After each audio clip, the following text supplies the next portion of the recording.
negra en un túnel a las 12 de la noche. Eso es pecado, dice, eso es puntería. Y yo, puta. ¿Qué coño pecado?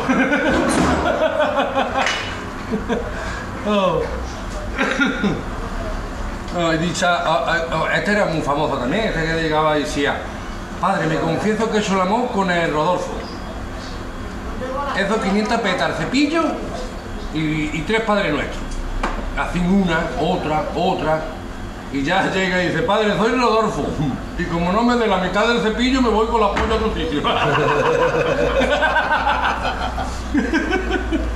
El chollo que tenía allí el cura, con toda la que se tiraba Rodolfo.